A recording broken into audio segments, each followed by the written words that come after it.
شیطان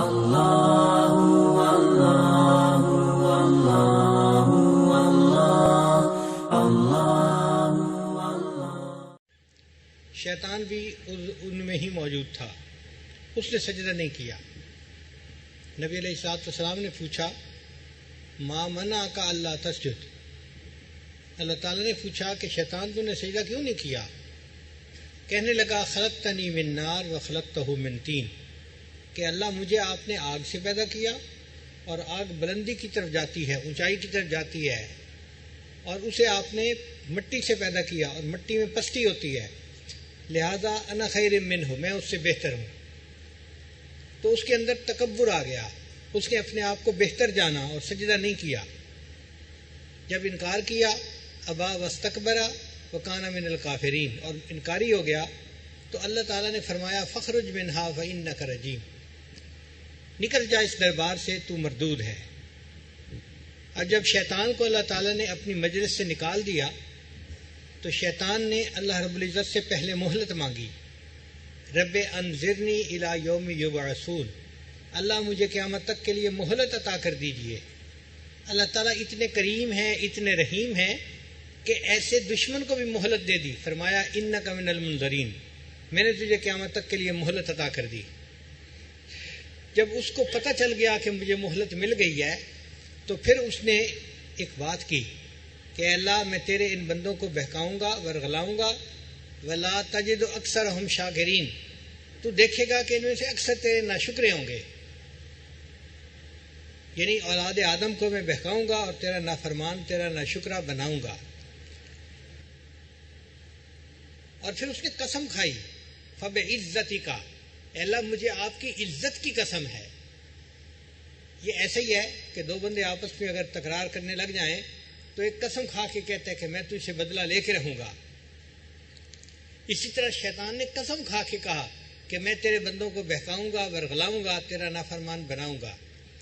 تو جب اس نے قسم کھائی تو اللہ تعالیٰ کی رحمت جوش میں آئی، تو اللہ رب العزت نے اپنے بندوں کے اوپر مہربانی کا ارادہ فرما لیا، فرمایا شیطان تو میرے بندوں کو بہکائے گا، لیکن جب بھی یہ گناہوں سے معافی مجھ سے مانگیں گے میں ان کے گناہوں کو معاف فرما دوں گا۔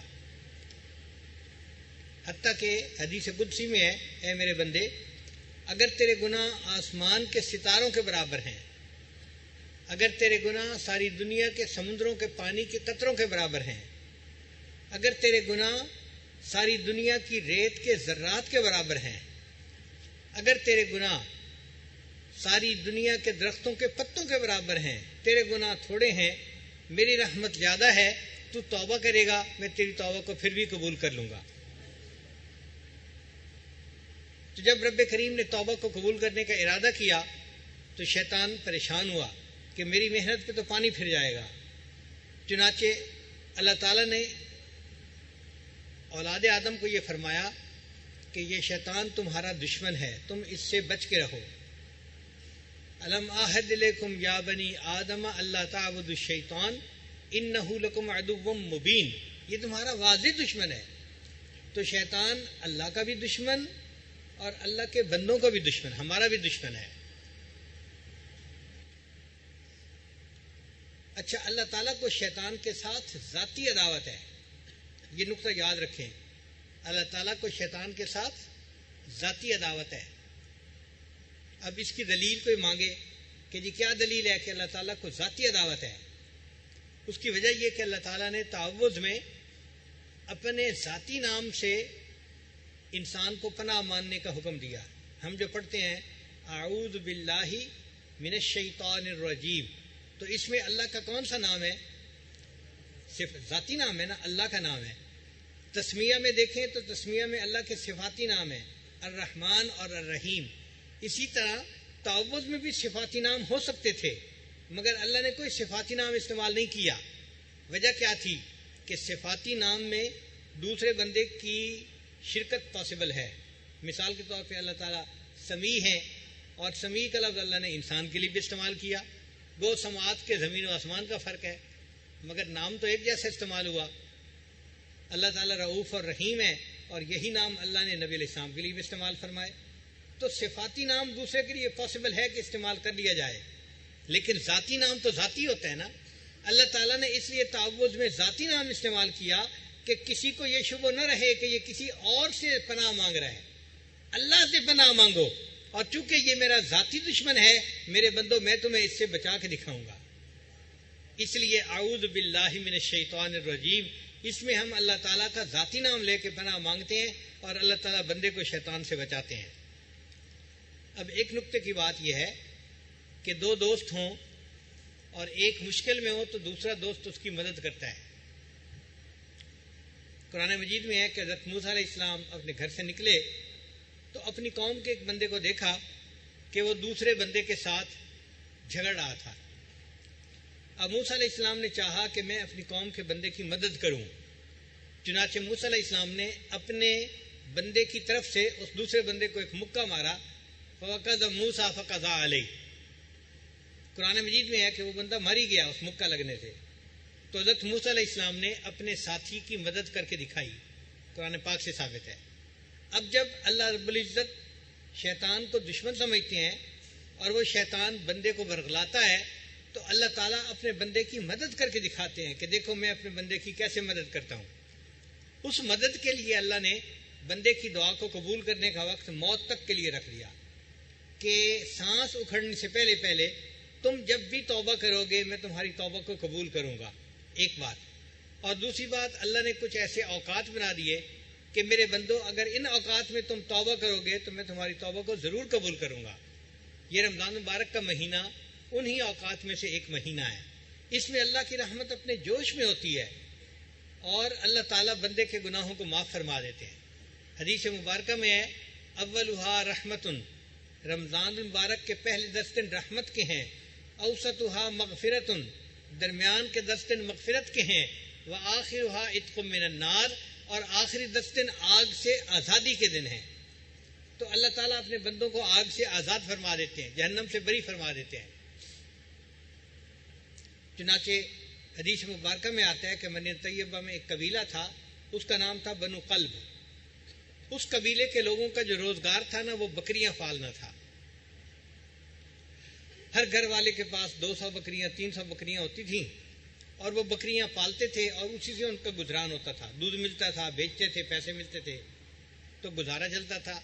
تو بنو قلب قبیلہ بکریاں پالنے میں مشہور تھا اور اتنی بکریاں تھیں کہ حدیث پاک میں آتا ہے کہ جب سارا قبیلہ کے لوگ بکریاں نکالتے تھے تو 2 پہاڑوں کے درمیان کی پوری زمین بکریوں سے بھر جایا کرتی تھی. اتنی بکریاں ہوتی تھیں، یعنی ہزاروں کی تعداد میں بکریاں ہوتی تھیں. اب آپ غور کیجئے، انسان کا سر چھوٹا سا ہے، اس سر کے اوپر اگر بال گننے لگے نا تو یہ بال سینکڑوں میں نہیں، ہزاروں میں نہیں، اس سے زیادہ میں ہوں گے. لاکھوں میں بال ہوتے ہیں ایک آدمی کے سر کے اوپر. اگر ایک بندے کے سر کے اوپر لاکھوں میں بال ہوتے ہیں تو ایک بکری کے جسم پر کتنے بال ہوں گے؟ کروڑوں میں ہوں گے. تو نبی علیہ الصلوۃ والسلام نے بنو قلب قبیلے کا نام لیا کہ بنو قلب قبیلے کی بکریوں کے بالوں کے برابر جہنمی رمضان مبارک کی ہر رات میں جہنم سے بری کر دیے جاتے ہیں. اللہ اکبر کبیرہ، سبحان اللہ. اللہ رب العزت کتنے عظیم ہیں، کتنے مہربان ہیں کہ اتنے بندوں کو ہر رات جہنم سے بری فرماتے ہیں. اب یہاں ایک سوال طالب علم کے ذہن میں پیدا ہوتا ہے کہ اللہ تعالیٰ نے شیطان بدبخت کو پیدا ہی کیوں کیا؟ نہ رہے بانس نہ بجے بنسری، نہ یہ بدبخت ہوتا نہ گناہ کرواتا اور سکون سے سب نیکی سے زندگی گزار لیتے. ایک سوال پیدا ہوتا ہے نا. علماء نے اس کا جواب لکھا ہے.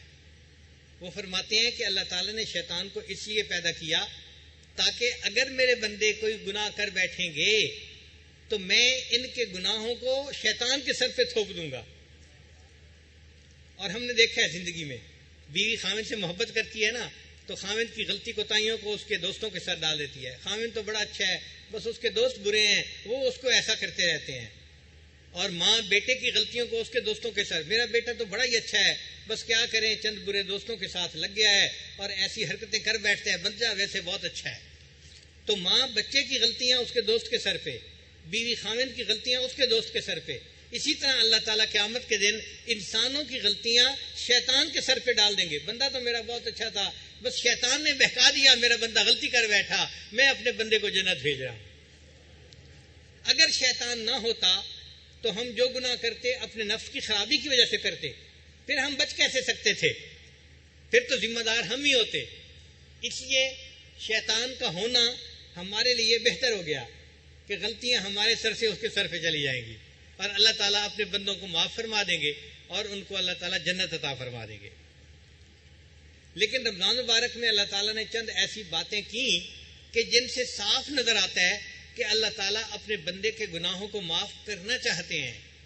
پہلی بات کہ اللہ رب العزت نے شیطان کو رمضان مبارک میں قید فرما دیا. حدیث مبارکہ میں ہے کہ جبریل علیہ السلام کو اللہ تعالیٰ بھیجتے ہیں اور فرماتے ہیں کہ جاؤ اور بڑے بڑے سرکش شیاطین کو قید کر دو کہ میرے پیارے حبیب صلی اللہ علیہ وسلم کے امتیوں کے روزوں کو خراب نہ کر سکیں. چنانچہ بڑے شیطانوں کو قید کر دیا جاتا ہے کہ یہ میرے امت کے روزہ داروں کو بہکا نہ سکیں. میں ایک مرتبہ یہ حدیث مبارکہ پڑھ رہا تھا تو پڑھتے پڑھتے ذہن میں خیال آیا کہ اللہ تعالیٰ نے جس طرح شیطان کو قید کروا دیا, کبھی رمضان مبارک میں انٹرنیٹ کو بھی بند کروا دیتے تو لوگ اور گناہوں سے بچ سکتے, لوگوں کے روزے اور خراب نہ ہوتے. تو رمضان مبارک میں اگر کوئی انسان نماز چھوڑتا ہے یا برائی کرتا ہے تو بڑے شیطان اس کو نہیں بہکاتے. وہ جو چھوٹے چھوٹے شیطان ہوتے ہیں نا, جن کو شتونگڑے کہتے ہیں, وہ ان کی وجہ سے یہ کام کر لیتا ہے. یا ان شیطانوں کا جو اثر اپنے نفس کے اوپر ہوتا ہے, اس نفس کی خرابی کی وجہ سے انسان گناہ کر لیتا ہے. تو اللہ رب العزت نے شیطان کو قید کروا دیا رمضان آنے سے پہلے ہی.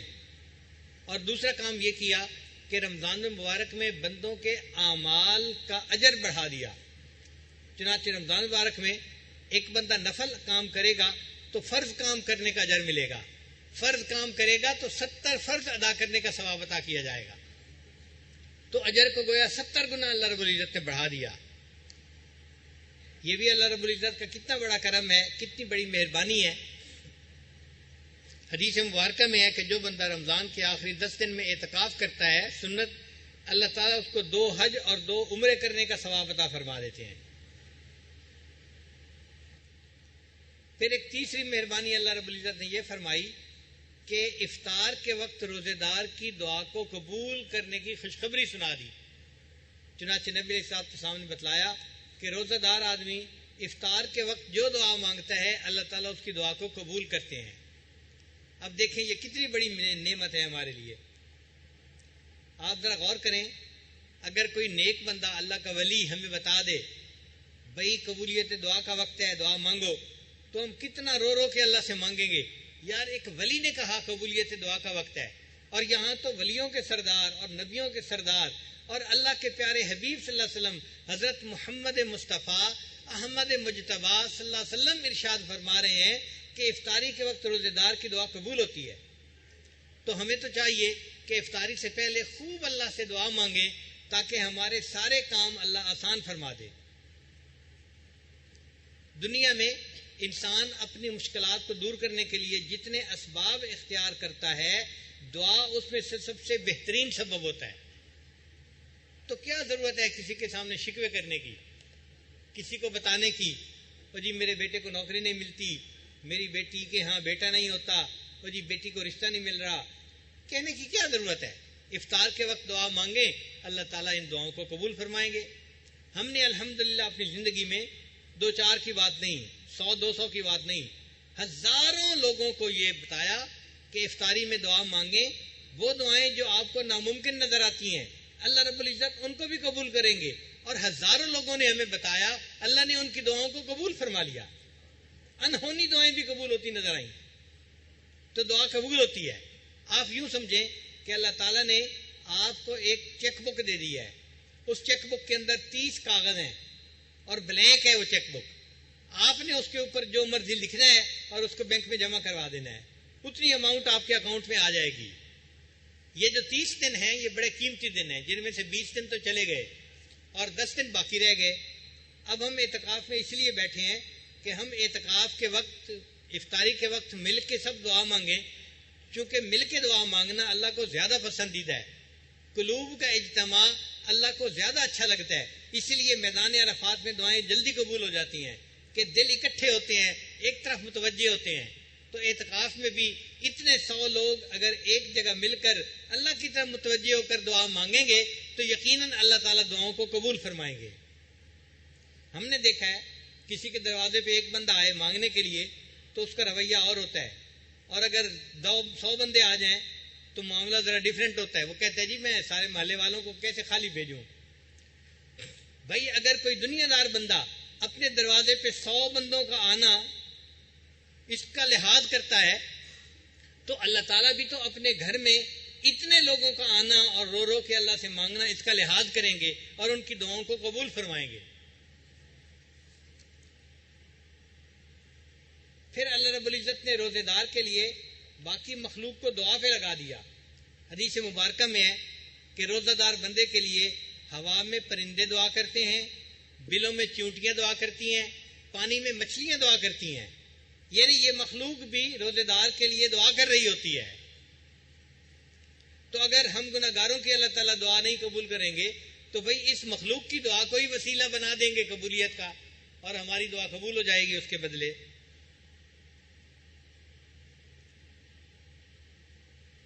جو مانگنے کا طریقہ ہے اس طرح مانگو، در کریم سے بندے کو کیا نہیں ملتا. پھر اللہ رب العزت نے رمضان مبارک میں ایک رات ایسی بنائی کہ جس رات میں ایک بندے کو عبادت کرنے پر 83 سال کی عبادت کا ثواب ملتا ہے، 1000 مہینوں کی عبادت کا ثواب ملتا ہے. اب عام طور پر بندوں کی عمریں 80 سال سے کم ہی ہوتی ہیں. آپ یوں سمجھیں اس ایک رات میں عبادت کا ثواب پوری زندگی کے گناہوں کو معاف کروا دیتا ہے. اب یہ کتنی بڑی بات ہے. اگر کوئی بندہ کہے کہ جی ہمیں کیا پتہ کون سی رات لیلۃ القدر کی رات ہے، تو اللہ رب العزت نے نشاندہی بھی کر دی، بتا بھی دیا. نبی علیہ السلام نے ارشاد فرمایا کہ لیلۃ القدر کی رات رمضان مبارک میں ہوتی ہے، اور ایک حدیث پاک میں فرمایا کہ رمضان مبارک کے آخری عشرے میں ہوتی ہے. اب بندہ کہے جی کہ میں 10 راتیں تو نہیں جاگ سکتا، مشکل ہے میرے لیے، تو فرمایا کہ آخری عشرے کی جو طاق راتیں ہیں ان میں ہوتی ہے. ایک دن آرام کرو، ایک دن دعا کرو، ایک دن کام، ایک دن آرام. تو 5 راتیں جاگنا تو کوئی مشکل کام نہیں نا. 21, 23, 25, 27, 29 ان 5 راتوں میں کوئی نہ کوئی رات لیلۃ القدر کی رات ہوگی. اب ایک بندہ کہتا ہے کہ جی مجھ سے تو پوری رات نہیں جاگا جاتا، مجھے کیا پتا وہ رات کی خاص رحمتیں کب شروع ہوں، 1 بجے، 2 بجے، 11 بجے یا مغرب کے وقت ہی شروع ہو جائے. میں تو پوری رات نہیں جاگ سکتا، میں تو جی بس تراویح پڑھوں گا اور سو جاؤں گا، اس سے زیادہ نہیں جاگا جاتا. پوری رات جاگنا تو میرے لیے بڑا مشکل ہے. تو اس کو اور بھی آسانی کر دی. فرمایا کہ اچھا تم بے شک پوری رات مت جاگو، ہم تمہیں گیس لگا دیتے ہیں. گیس جانتے ہیں نا؟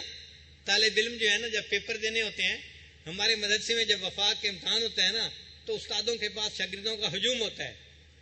استاد جی گیس لگا دو کون سا جو ہے نا وہ سوال آئے گا، اور ہمارے بعض حضرات کا گیس بڑا صحیح لگتا ہے، بالکل صحیح وہی جو ہے سوال آتے ہیں اور بچے بڑے خوش ہوتے ہیں گیس لگوا کے. تو اللہ تعالیٰ نے بھی گیس لگا دیا کہ اچھا ہم تمہیں لیلۃ القدر میں عبادت کا گیس لگا دیتے ہیں کہ تم کیسے عبادت کر سکتے ہو. یا اللہ وہ گیس کیسے ہے؟ فرمایا کہ لیلۃ القدر میں تنزل الملائکۃ والروح فیہا باذن ربہم من کل امر سلام. اس میں جبریل علیہ السلام فرشتوں لے کر زمین پر اترتے ہیں اور زمین والوں کے لیے سلامتی کی دعائیں مانگتے ہیں، اور رحمت کا نزول ہوتا ہے خاص طور پر. یا اللہ یہ تو آپ نے بتا دیا کہ رحمت کا نزول ہوتا ہے، لیکن ہمیں کیسے پتہ چلے کہ وہ کب تک نزول ہے؟ اللہ نے فرمایا ہے یا حتی مطلع الفجر، یہ جو رحمت کا نزول ہوتا ہے جب بھی شروع ہوتا ہے یہ فجر ہونے تک باقی رہتا ہے. اب یہاں گیس لگ گیا کہ جو بھی رات ہوگی وہ طلوع فجر تک اس کی برکتیں یقیناً رہیں گی، چونکہ قرآن پاک میں ہے. تو اس کا مطلب یہ ہوا کہ اگر آپ اعتکاف میں رات کو سو بھی جائیں لیکن سحری کے وقت ذرا اٹھ کے طلوع سحر سے پہلے یعنی سحری کا وقت ختم ہونے سے پہلے آپ اگر چند رکعت پڑھ کے دعا مانگیں گے آپ کو تو لیلۃ القدر میں عبادت کرنے کا ثواب نصیب ہو جائے گا. چونکہ وہ جو بھی کوئی رات ہوگی اس رات کی برکتیں سحری کے وقت تک رہنی ہیں، یہ قرآن پاک سے ثابت ہے. تو جب رہنی ہے تو ہمیں ثواب ملے گا اس کا. تو آسان کام ہو گیا نا ہمارے لیے لیلۃ القدر میں عبادت کرنا. اگر عبادت کریں گے اللہ تعالیٰ 80 سال کے گناہوں کو یعنی پوری زندگی کے گناہوں کو اللہ تعالیٰ معاف فرما دیں گے. اور لیلۃ القدر میں انسان جو دعا کرتا ہے فرشتے اس کی دعاؤں پر آمین کہتے ہیں.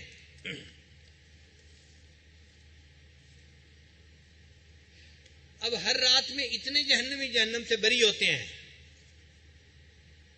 ہم نے کئی لوگوں کو دیکھا ہے کہ شروع میں وہ قدر نہیں کرتے، لحاظ نہیں کرتے. جب نعمت ختم ہونے کا وقت ہوتا ہے نا پھر ان کو لحاظ ہوتا ہے.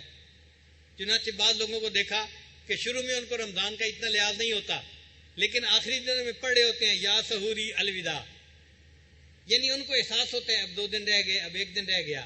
تو رب کریم نے کہا کہ میرے بندو ہو سکتا ہے کہ تمہارا بھی حال ایسا ہو کہ تم پہلے دنوں میں تو غفلت میں رہو، اور جب پتہ چلے کہ اب 2 دن رہ گئے تب تمہیں احساس ہو کہ اب تو رمضان ہاتھ سے گیا، اور پھر تم اس کی کوشش کرو.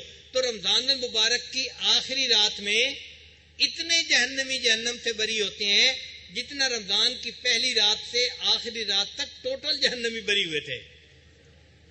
اب آپ بتائیں کہ اگر ہر رات میں اتنے جہنمی بری ہوتے ہیں پورے مہینے میں کتنے بری ہوں گے، اور آخری رات میں اتنے ٹوٹل بندے اور جہنم سے بری کر دیے جاتے ہیں. کئی بندوں کو دیکھا ہے کہ وہ آخری رات کا بھی لحاظ نہیں کرتے. جب رمضان ختم ہو جاتا ہے تب ان کو احساس ہوتا ہے اب تو رمضان ہاتھ سے چلا گیا. وہ سکھوں والی ذہنیت ہوتی ہے نا کہ جب سر پہ پڑتی ہے تو خیال نہیں آتا، پڑھ کے گزر جاتی ہے پھر خیال آتا ہے کہ ہو رمضان تو ہاتھ سے گزر گیا. اللہ رب العزت نے فرمایا اچھا اگر میرے کچھ ایسے بندے ہوں گے میں ان کا بھی لحاظ کر لیتا ہوں. چنانچہ رمضان تو ختم ہو گیا، اب رمضان کے بعد عید کی رات آ گئی. اس کو حدیث پاک میں لیلۃ الجائزہ کہا گیا. فرمایا لیلۃ الجائزہ میں جو عبادت کرے گا اس کو رمضان مبارک کی رات میں عبادت کرنے کا ثواب نصیب ہوگا. وہ بھی انعام کی رات ہے، وہ بھی بخشش اور مغفرت کی رات ہے. پھر اس کے بعد عید کی نماز پڑھنے کے لیے تو لوگ آ ہی جاتے ہیں. ہم نے دیکھا جو روزہ اور تراویح نہیں کرتے نا عید پڑھنے وہ بھی آ جاتے ہیں. ایک عالم نے کسی سے پوچھا آپ نے نمازیں پڑھی؟ اس نے کہا نہیں. اس نے کہا اچھا تم نے روزے رکھے؟ کہتے ہیں نہیں. اس نے کہا اچھا عید کے دن سیویاں کھائیں؟ کہتا ہے مولانا اگر سیویاں بھی نہ کھاتا تو کیا کافر ہو کے مرتا؟ تو روزے تراویح تو یاد نہیں ہوتی، سیویاں کھانی تو یاد ہوتی ہیں. اسی طرح ہم نے دیکھا ہے کہ بندہ جتنا ہی غافل ہو عید کی نماز پڑھنے آ جاتا ہے. شرابیوں کو نماز پڑھتے دیکھا، بدکاری کرنے والوں کو جو ہے نا نماز پڑھتے دیکھا. عید کی نماز پڑھنے تو ہر مسلمان آ جاتا ہے، جو نام کا مسلمان ہے وہ بھی آ جاتا ہے عید کی نماز پڑھنے کے لیے. اب عید کی نماز جب پڑھتے ہیں تو اللہ تعالیٰ فرشتوں سے پوچھتے ہیں میرے یہ بندے کیوں اکٹھے ہیں؟ حالانکہ اللہ تعالیٰ جانتے ہیں بندوں کو کہ کیوں اکٹھے ہیں. فرشتے کہتے ہیں یا اللہ مزدور ہیں جنہوں نے پورا مہینہ مزدوری کی، اب وہ آپ سے آپ کی رحمت کا سوال کرتے ہیں. اللہ تعالیٰ ان فرشتوں کو کہتے ہیں اچھا تم گواہ رہنا کہ میں نے روزوں کے اور تراویح کے بدلے ان سب کے گناہوں کو معاف کر دیا، اور میرے ان بندوں کو بتا دو قوموا مغفورا لکم، کھڑے ہو جاؤ بخشے بخشاؤ میرے بندے، میں نے تمہارے گناہوں کو نیکیوں میں تبدیل کر دیا. تو عید کی نماز پڑھنے پر گناہ نیکیوں میں تبدیل ہو جاتے ہیں اور بندہ بخشا بخشایا اپنے گھر کو واپس لوٹ آتا ہے. تو رمضان کا مہینہ ہمیں پاک کرنے کے لیے آیا، دھونے کے لیے آیا ہے.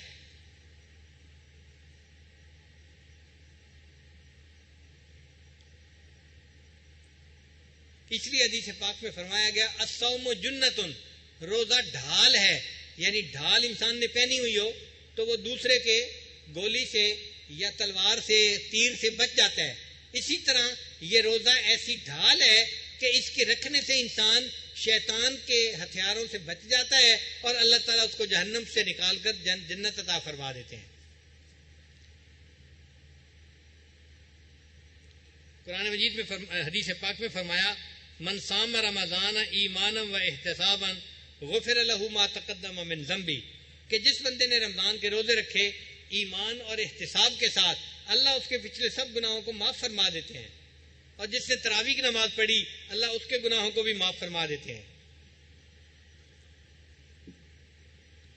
اور ایک اور بڑی مزے کی بات ہے، یہ جتنی خوشخبری ہیں نا سب بڑی پیاری ہیں، لیکن یہ خوشخبری ان سب میں سے زیادہ پیاری ہے۔ وہ کیسے؟ یہ خوشخبری یہ ہے کہ اللہ فرماتے ہیں الصوم لی وانا اجزی بہ، روزہ میرے لیے ہے اور روزہ کا بدلہ بھی میرے ہی ذمے ہے۔ چنانچہ بندہ نیکی کرتا ہے تو نامہ اعمال میں اس کی نیکی کا ثواب لکھا جاتا ہے۔ جب روزہ رکھتا ہے تو فرشتے روزے کا ثواب نہیں لکھتے، صرف لکھتے ہیں اس بندے نے روزہ رکھا، اب اس کا ثواب قیامت کے دن اللہ اس کو عطا کریں گے۔ اب یہ عجیب بات کہ روزے کا ثواب قیامت کے دن اللہ عطا فرمائیں گے۔ بھائی جب اللہ نے دینا ہوگا تو بڑوں کی دین بھی تو بڑی ہوتی ہے نا۔ اب کوئی بندہ جا کے سعودی عرب کے بادشاہ سے 5 روپے مانگے، اس کو غصہ آئے گا، تم نے مجھے کیا سمجھا ہوا ہے بھائی، مجھ سے 5 روپے مانگنے آ گئے ہو۔ کسی وزیر سے آپ 1 روپے مانگیں وہ غصہ کرے گا، تم نے مجھے کیا سمجھا ہوا ہے، 1 روپے مانگتے ہو۔ تو بڑے جو ہوتے ہیں نا ان کی دین بھی بڑی ہوتی ہے۔ اللہ تعالیٰ جب دیں گے تو بندے کو پھر اتنا دیں گے کہ بندہ بس بس کرے گا، کیونکہ اللہ نے دینا ہوگا۔ اچھا آپ غور کریں، ایسا پاسبل ہے کہ ایک بندہ جہنم میں جا رہا ہو، اب اس کو نیکیوں کی ضرورت ہے اور اس کی نیکیوں میں روزہ بھی لکھا ہوا ہے اور روزے کا بدلہ اللہ نے دینا ہے، اور وہ اپنے اللہ سے بدلہ مانگے اور اللہ اس کو تھوڑا بدلہ دے جو اس کو جنت میں بھی نہ پہنچا سکے؟ ایسا ہو سکتا ہے؟ پاسبل ہی نہیں ہے۔ جب اللہ نے بدلہ دینا ہے اللہ اتنا بدلہ دیں گے کہ یقیناً وہ بندہ جہنم کی بجائے جنت جانے کے قابل بن جائے گا۔ کوئی اللہ پہ یہ اعتراض نہیں کر سکے گا اللہ آپ نے مجھے تھوڑا بدلہ دیا، میں جنت میں نہیں جا سکا۔ اس سخی آقا کے اوپر کوئی اعتراض نہیں کر سکے گا۔ تو جب اللہ نے ذمے لے لیا بدلہ، اس کا مطلب یہ ہے کہ بدلہ اتنا ملے گا کہ یقیناً اللہ تعالیٰ ہمیں جنت عطا فرمائیں گے۔ حفاظت جس سفینے کی انہیں منظور ہوتی ہے، کنارے تک اسے خود لا کے طوفان چھوڑ دیتے ہیں۔ اس لیے نبی علیہ الصلوۃ والسلام نے جبریل علیہ السلام کی بد دعا کے اوپر آمین کہہ دی تھی۔ آپ غور کریں، اگر کسی ماں کے بیٹے کو کوئی بد دعا دے تو ماں اس پر آمین کہتی ہے؟ کبھی نہیں کہتی۔ بد دعا پر آمین نہیں کہہ سکتی ماں، بیٹا ہے اس کا، محبت کی وجہ سے آمین نہیں کہتی۔ تو اللہ کے محبوب صلی اللہ علیہ وسلم جو امت کے اوپر ماں سے زیادہ شفیق تھے، وہ کیسے بد دعا کے اوپر آمین کہہ سکتے ہیں؟ آمین کہنے کا مقصد یہ تھا کہ واقعی جس بندے نے رمضان کی ناقدری کی اس نے بہت بڑی غلطی اور کوتاہی کی، اس نے غلطی کی انتہا کر دی۔ تو تھک ہار کے جیسے ماں بھی پریشان ہو کے بالآخر بندے کی بد دعا پر آمین کہہ دیتی ہے، تو نبی علیہ السلام نے بھی بد دعا پر آمین کہہ دی۔ جبریل علیہ السلام نے بد دعا مانگی، برباد ہو جائے وہ شخص جس نے رمضان کا مہینہ پایا اور اپنی مغفرت نہ کروائی، اور نبی علیہ السلام نے اس کے اوپر آمین کی مہر لگا دی۔ اب آپ سوچیں کہ ہمارے لیے یہ کتنی بڑی وعید ہے۔ اگر ہم نے اپنی بخشش ان 10 دنوں میں نہ کروائی تو نبی علیہ السلام کی بد دعا ہے اس کے لیے، بندے کے لیے جو اپنی بخشش ان دنوں میں نہ کروائے۔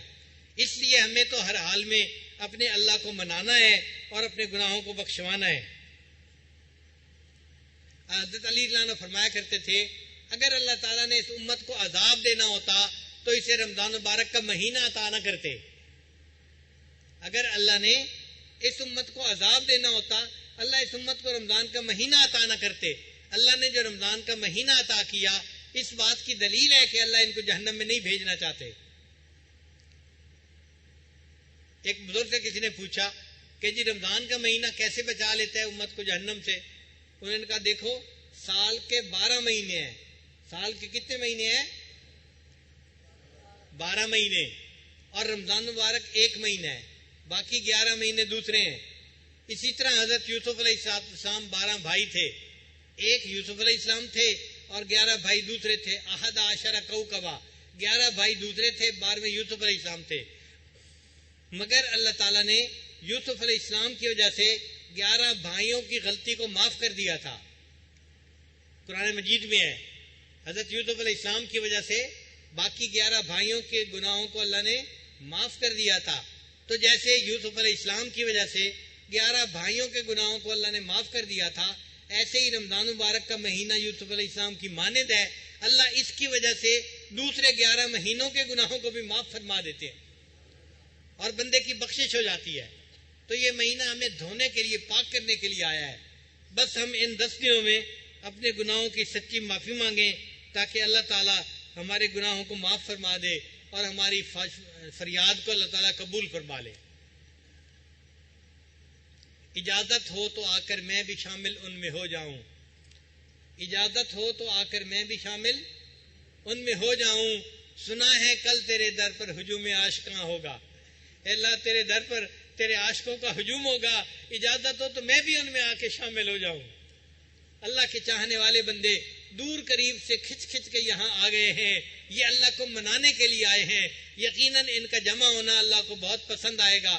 حدیث پاک میں آتا ہے کہ میرے بندے من قبائل شتیٰ، مختلف قبیلوں سے، اور من بلاد شتیٰ، مختلف شہروں سے جب ایک جگہ اکٹھے ہوتے ہیں میرا ذکر کرنے کے لیے تو ان کے اوپر میری رحمت نازل ہوتی ہے اور فرشتے ایسی محفل کو ڈھانپ لیا کرتے ہیں. تو جب فرشتے ایسی محفل کو ڈھانپ لیتے ہیں اور رحمت ان کے اوپر نازل ہوتی ہے، ہم اس رحمت سے فائدہ اٹھائیں اور اپنے گناہوں کو اللہ سے بخشوائیں. لہذا ان دنوں میں آپ نے مسجد کے اندر رہنے کی وجہ سے کوئی دنیا کی بات نہیں کرنی، کوئی دنیا کا تذکرہ نہیں کرنا. زبان پہ لفظ ہی نہ آئے دنیا کا. دنیا کا تذکرہ ویسے ہی مکروہ ہے اور مسجد میں تو اور بھی زیادہ مکروہ ہے. اور سیاست کی بات کرنا تو اپنے اوپر حرام سمجھیں. مسجد میں رہتے ہوئے آپ یوں سمجھیں کہ میں گھر چھوڑ آیا ہوں سب چیزوں کو، اب مسجد میں آیا ہوں تو یہاں پر بس میں ہوں اور میرا رب ہے، مجھے اپنے اللہ کو منانا ہے. بہت زندگی میں نے ادھر ادھر کی باتیں کر لی، سن لی، اب تو بس میں ہوں اور میرا پروردگار ہے. آپ نے کوئی دنیا کی بات نہیں کرنی، بس اپنے اللہ کو منانا ہے، اللہ کو یاد کرنا ہے، اللہ کا ذکر کرنا ہے اور اللہ سے دعائیں مانگنی ہے. شریعت کا یہ مسئلہ ہے کہ پورے مجمع میں سے ایک بندے کی دعا بھی قبول ہو گئی، اللہ اس کی برکت سے پورے مجمع کی دعاؤں کو قبول فرما لیتے ہیں. چنانچہ فقہاء نے لکھا ہے کہ اگر جماعت کی نماز ہو اور ایک نمازی کی نماز قبول ہو جائے تو جماعت میں جتنے لوگ شامل تھے اللہ سب کی نماز کو قبول کر لیتے ہیں. تو جب ساری جماعت کی دعائیں قبول ہوتی ہیں تو کوئی تو ہوگا جو اللہ کا خوف دل میں رکھتا ہوگا، جو اللہ کی محبت دل میں رکھتا ہوگا، اور اس کی آنکھوں سے نکلے ہوئے آنسو اللہ کو پسند آ جائیں گے. کسی کے تو آنسو اللہ کو پسند آئیں گے، کسی کا تڑپنا تو اللہ کو پسند آ جائے گا، اور اس کی تڑپ کی وجہ سے اللہ ہمارے بھی گناہوں کو معاف فرما دیں گے. اس لیے ان 10 دنوں میں اللہ کو منانا ہے ہم نے.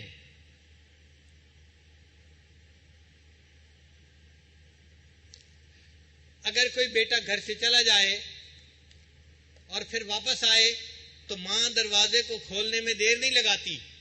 اسی طرح کوئی بندہ اپنے اللہ سے دور چلا جائے گناہوں کی زندگی میں اور پھر احساس کر کے واپس آئے اور اللہ کا دروازہ کھٹکھٹائے، اللہ تعالیٰ دروازہ کھولنے میں دیر نہیں لگاتے. ماں دروازہ کھولنے میں تو دیر لگا سکتی ہے، اللہ تعالیٰ دروازہ کھولنے میں دیر نہیں لگاتے. کہتے ہیں کہ ایک شخص دریا کے کنارے کھڑا تھا اور وہ نجاست سے لتھڑا ہوا تھا. تو دریا نے اس سے پوچھا کہ اے بندے، تم نجاست میں لتھڑے ہوئے ہو، تم کیوں نہیں میرے پانی میں ڈبکی لگاتے؟ اس نے کہا کہ میں ناپاک ہوں، میں ڈبکی لگاؤں گا تمہارے پانی کو بھی ناپاک نہ کر دوں کہیں. تو دریا نے اسے کہا کہ میں تو جاری پانی ہوں، میں خود بھی پاک ہوں، اور میرے اندر اگر کوئی ناپاک آ جاتا ہے میں اس کی نجاست کو بھی دھو کے پاک کر دیا کرتا ہوں. تو جب ایک دریا نجاست بھرے بندے کے نجاست کو پاک کر دیتا ہے تو اللہ تعالیٰ کی رحمت کا دریا تو بہت بڑا ہے. اللہ کی رحمت کا دریا ہم سب کے گناہوں کی نجاست کو دھو بھی دے گا اور اس کی رحمت کے دریا میں سے کچھ کمی بھی نہیں آئے گی. اس لیے اللہ تعالیٰ سے دعائیں مانگیے کہ اللہ تعالیٰ ہم سب کے گناہوں کو معاف فرما دے اور ہمیں باطنی طور پر اللہ تعالیٰ دھو دے.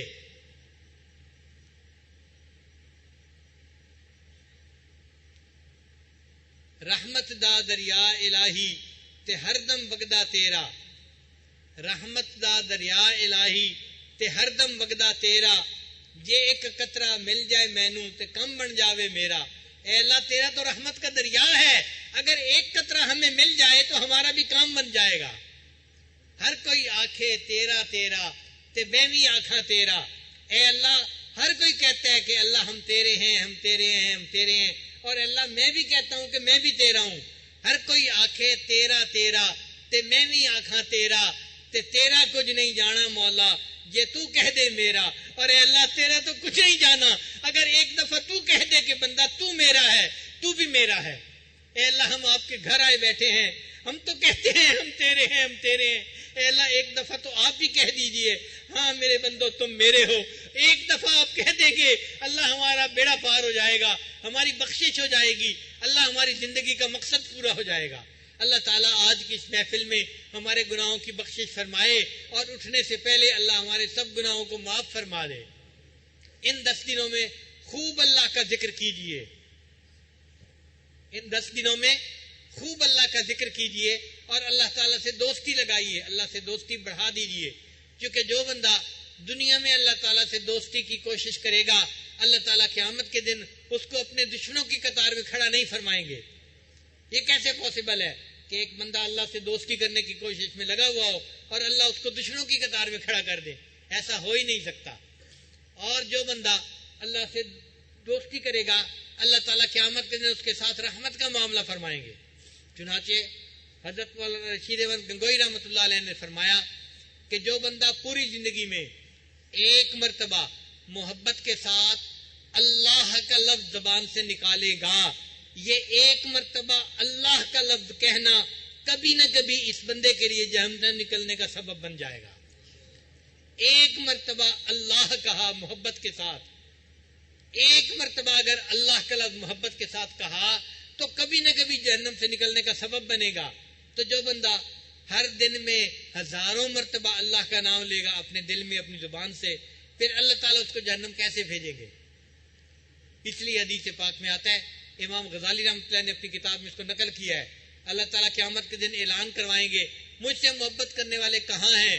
تو امت کے کتنے لوگ ہوں گے جو کھڑے ہو جائیں گے کہ یہ اللہ سے محبت کرنے والے ہیں. پھر اللہ فرمائیں گے یہ مجھ سے محبت کرنے والے ہیں, ان کا حساب لیتے ہوئے مجھے شرم آتی ہے, جاؤ یہ سارے کے سارے بلا حساب جنت میں چلے جاؤ.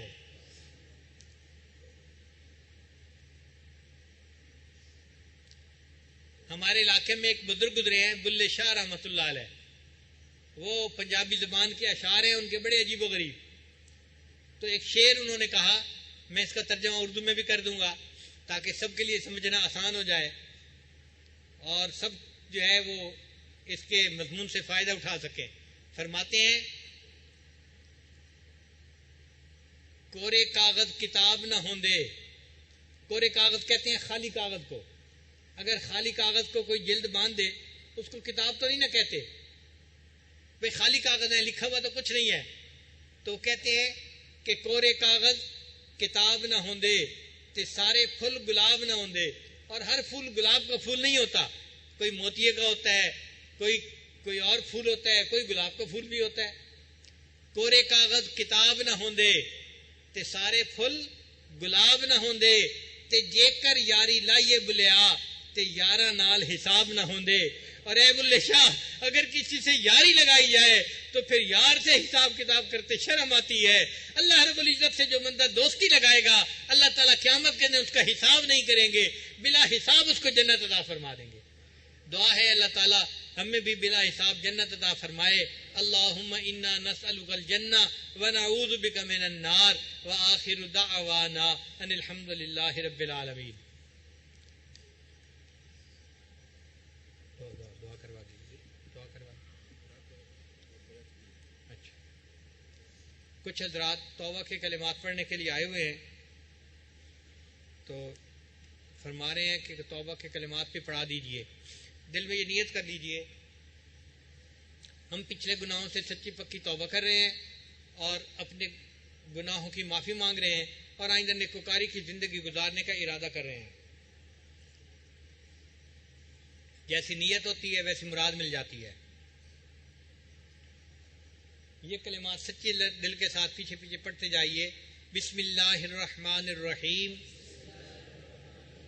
لا الہ الا اللہ محمد الرسول اللہ آمنت باللہ و ملائکتہ و کتبہ و رسلہ والیوم الآخر والقدر خیرہ و شرہ من اللہ تعالی والبعث بعد الموت.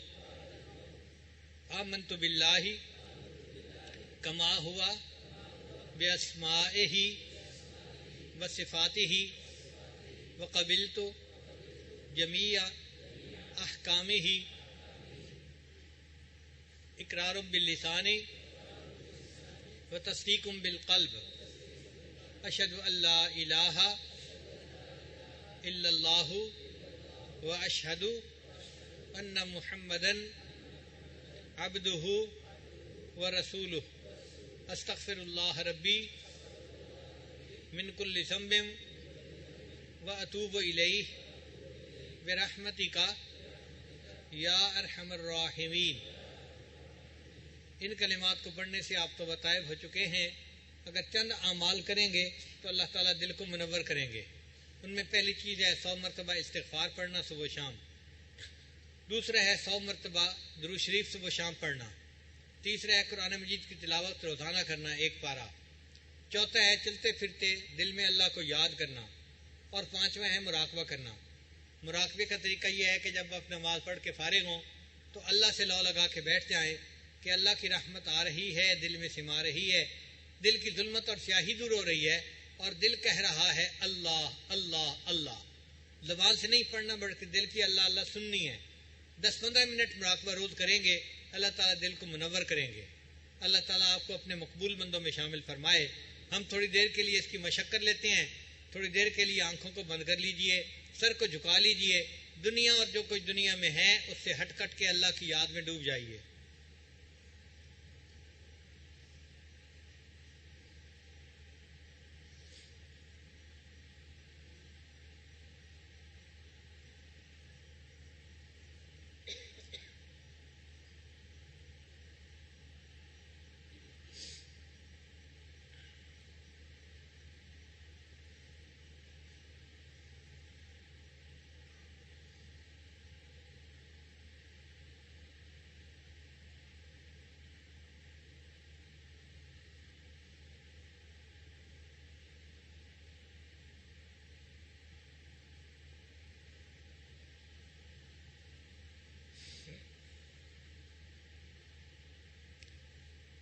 آہ جاتی ہے اثر کو کھینچ لانے کے لیے, بادلو ہٹ جاؤ دے دو راہ جانے کے لیے.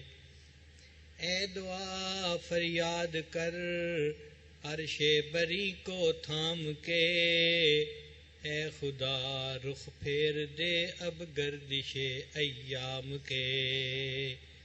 خلق کے راندے ہوئے دنیا کے ٹھکرائے ہوئے, آئے ہیں اب تیرے در پر ہاتھ پھیلائے ہوئے. حق پرستوں کی اگر کی تو نے دل جوئی نہیں, تانا دیں گے بت کے مسلم کا خدا کوئی نہیں. رحم کر اپنے نہ آئینے کرم کو بھول جا, ہم تجھے بھولے ہیں لیکن تو نہ ہم کو بھول جا. خار ہیں بدکار ہیں ڈوبے ہوئے ذلت میں ہیں, جو بھی ہیں آقا تیرے محبوب کی امت ہیں. خار ہیں بدکار ہیں ڈوبے ہوئے ذلت میں ہیں, جو بھی ہیں آقا تیرے محبوب کی امت سے ہیں.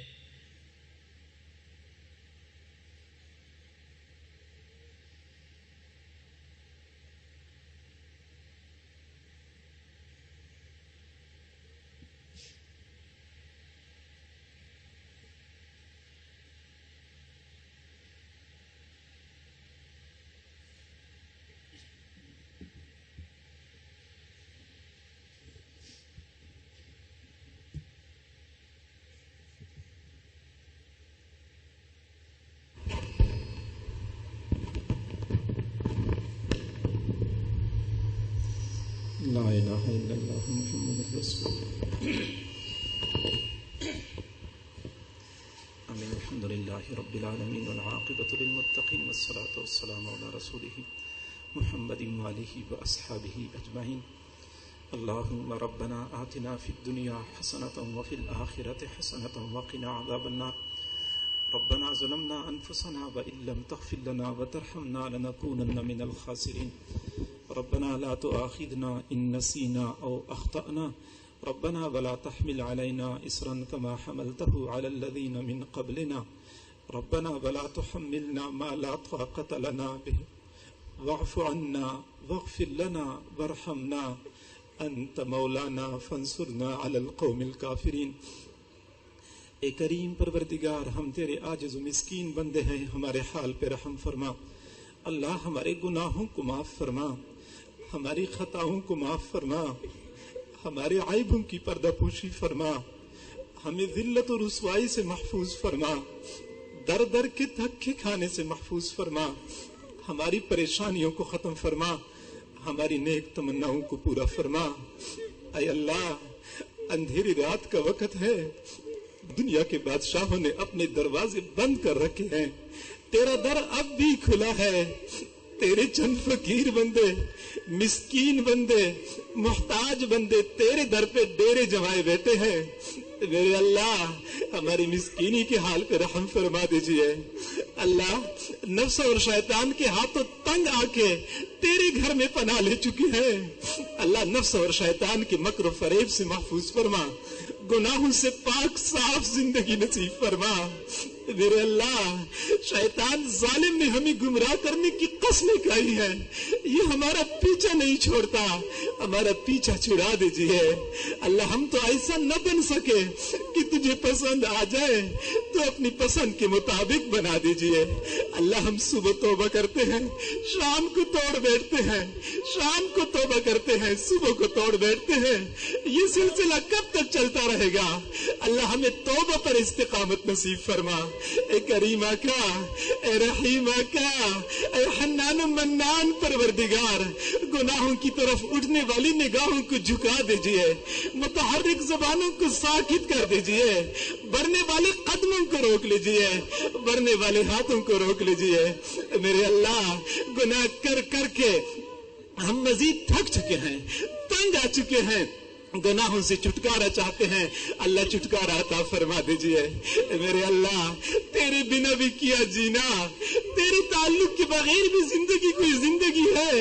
اللہ، اپنا تعلق نصیب فرما دیجئے. ہم کب تک تجھ سے دور بھٹکتے پھریں گے؟ ہمیں اپنا قرب نصیب فرما، اپنی محبت، اپنی معرفت نصیب فرما. اے کریم آقا، اے رحیم پروردگار، تیرے رحیمی کا واسطہ، اے جواد پروردگار، تیرے جود و سخا کا واسطہ. رمضان المبارک کا مہینہ ہے، دنیا کے امیر بھی رمضان المبارک میں سخاوت کا مظاہرہ کرتے ہیں اور غرباء پہ بڑی بڑی رقمیں خرچ کرتے ہیں. تیرے محبوب صلی اللہ علیہ وسلم کی سخاوت بھی رمضان شریف میں بڑھ جایا کرتی تھی. اللہ، اپنے در پہ آنے والے فقیروں کا لحاظ فرما دیجئے.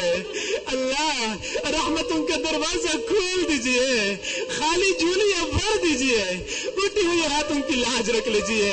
اللہ، اگر ہمیں اس در سے نہ ملا، کہیں سے بھی کچھ نہیں ملے گا، ہر طرف سے ٹھوکریں کھانی پڑے گی. اپنے در سے خالی ہاتھ نہ لوٹا. اللہ، خالی ہاتھ نہ لوٹا. اے کریم آقا، اتنے بندے کسی دنیا دار کے پاس چلے جاتے، وہ بھی خالی ہاتھ نہ لوٹاتا. تو زمین و آسمان کے خزانوں کا مالک ہے. اللہ، خالی ہاتھ نہ لوٹا. اللہ، خالی ہاتھ نہ لوٹا. میرے اللہ، خالی ہاتھ نہ لوٹا. کریم پروردگار، دنیا کی بھیک مانگنے والے ایک دروازے سے خالی ہاتھ چلے جائیں، ان پر تو کوئی حسرت نہیں، وہ اگلے دروازے پہ چلے جائیں گے. اللہ، مسئلہ تو ہمارا ہے. اللہ، ہم جائیں تو کہاں جائیں، مانگے تو کس سے مانگے؟ تیرے سوا ہمارا کوئی دوسرا رب نہیں. تو ہمارا رب ہے، تو نے ہمیں دینا ہے ہمیں عطا فرما دیجیے. اے کریم آقا عطا فرما دیجیے. ہمیں دینے سے تیرے خزانوں میں کوئی کمی نہیں آئے گی. اللہ عطا فرما دیجیے. اللہ ہم گناہگار سیاکار سہی جو بھی ہیں اللہ تیرے بندے ہیں, تیرے در پہ آئے ہیں. دنیا والے بھی مہمانوں کا لحاظ کرتے ہیں, اپنے گھر آئے ہوئے مہمانوں کا لحاظ فرما دیجیے. اللہ خالی ہاتھ نہ لوٹا. کریم پروردگار تو نے خود ہی تو فرمایا ہے انتم الفقراء, تم سب فقیر ہو. اللہ ہم فقیر ہیں, بھکاری ہیں, جمع ہو چکے ہیں. اللہ بھیک مانگ رہے ہیں, عطا فرما دیجئے. میرے اللہ کوئی دور سے آیا ہے, کوئی قریب سے آیا ہے, کوئی مختلف بولی بولنے والے جمع ہو چکے ہیں. کریم آقا تجھے منانے کے لیے آئے ہیں. اللہ رمضان المبارک کے مہینے میں سخت موسم میں مجاہدہ کر کے یہ مہمان آئے ہیں. اللہ ان مہمانوں کا لحاظ فرما دیجئے. اللہ لحاظ فرما دیجئے. امیدوں سے بڑھ کے عطا فرما, توقعات سے بڑھ کے عطا فرما. اے کریم آقا اگر تو نے خالی ہاتھ لوٹایا شیطان خوش ہو جائے گا. شیطان تیرا بھی دشمن ہے, ہمارا بھی دشمن ہے. اللہ اس کو خوش ہونے کا موقع نہ عطا فرما. کریم آقا اے رحیم آقا خالی ہاتھ نہ لوٹا. میرے اللہ تمام حضرات کی تمام نیک تمناؤں کو پورا فرما, سب کی پریشانیوں کو ختم فرما, اپنے مقربین بندوں میں شامل فرما. میرے اللہ ہماری انفرادی اور اجتماعی تمام مسائل کو حل فرما. اللہ ہماری پوری قوم اس وقت مختلف مسائل میں گھری ہوئی ہے. اللہ مسائل سے نجات دلا دیجیے. اے کریم آقا پوری امت مسلمہ پریشانیوں کی شکار ہے. اللہ امت مسلمہ کے حال پہ رحم فرما, تمام تر پریشانیوں کو ختم فرما. ہماری اس پیارے ملک کی حفاظت فرما. یہ ملک مختلف بحرانوں کا شکار ہے, بحرانوں سے چھٹکارا عطا فرما. اللہ اس ملک کو امن کا گہوارہ بنا, بد امنی کو امن میں تبدیل فرما. کریم پروردگار ملکی سرحدات کی حفاظت فرما. جو اس ملک کے دشمن ہیں اندرونی ہیں یا بیرونی ہیں ان کو ہدایت نصیب فرما. اگر تو نے ہدایت نہیں دینی ان کو چن چن کے دفع دور فرما. اے کریم آقا پوری امت مسلمہ کے حال پہ رحم فرما. اللہ امت مسلمہ ہر طرف سے انتشار کا شکار ہے, ہر طرف سے پریشانیوں میں گھری ہوئی ہے. اللہ یقیناً امت کی کمیاں ہیں, امت کی غلطیاں ہیں, لیکن اللہ امت تو تیرے محبوب کی ہے. میرے اللہ امت کی غلطیوں کو نہ دیکھ, گنبد خضرا کو دیکھ لیجیے. گنبد خضرا کی مکین کا کیا حال ہوگا. اللہ امت کے حال پہ رحم فرما.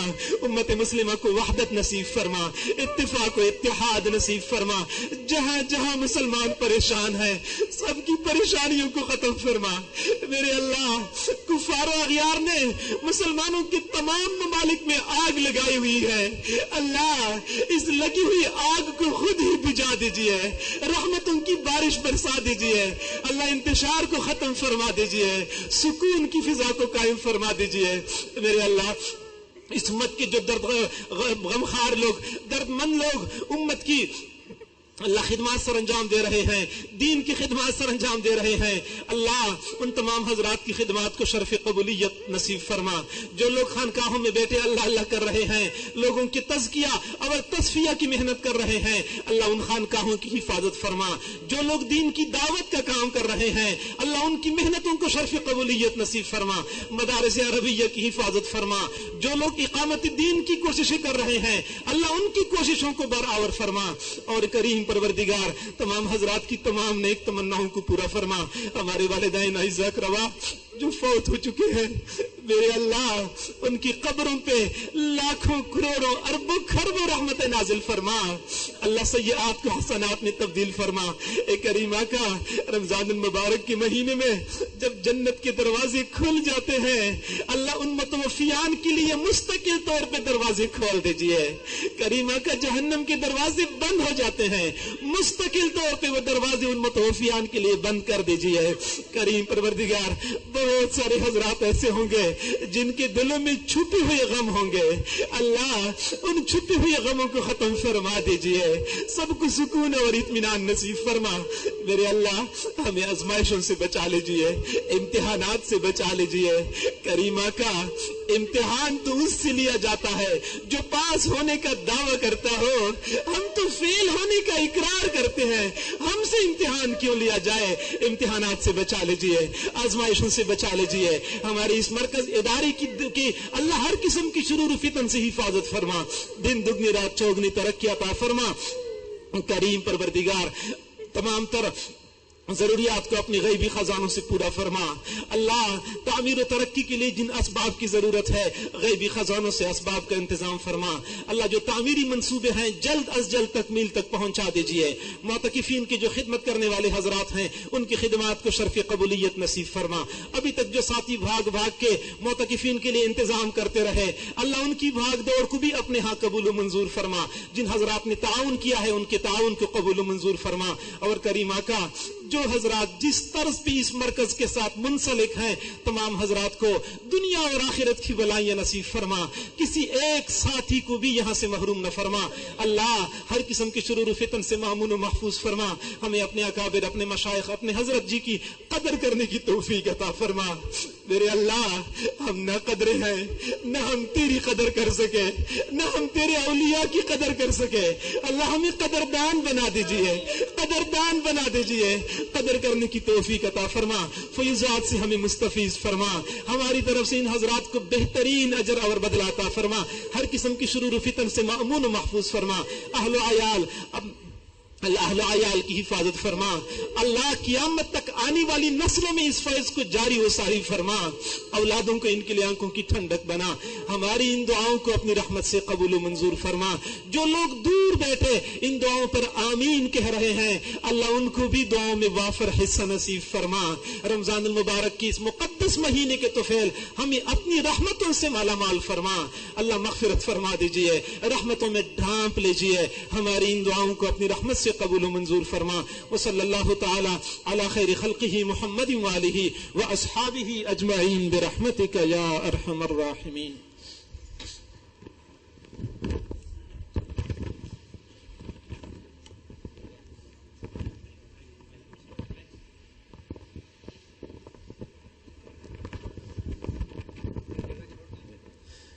ابھی انشاءاللہ حضرت جی مہمانوں کے ساتھ مصافحہ فرمائیں گے, لیکن تمام مہمانوں سے گزارش ہے کہ نظم و ضبط کا مظاہرہ کریں, مسجد کے تقدس کا خیال رکھیں. لائن بنا کے آئیں گے تو مصافحہ ہوگا, ورنہ پھر مصافحہ بند کر دیا جائے گا. ترتیب سے آئیں آپ حضرات.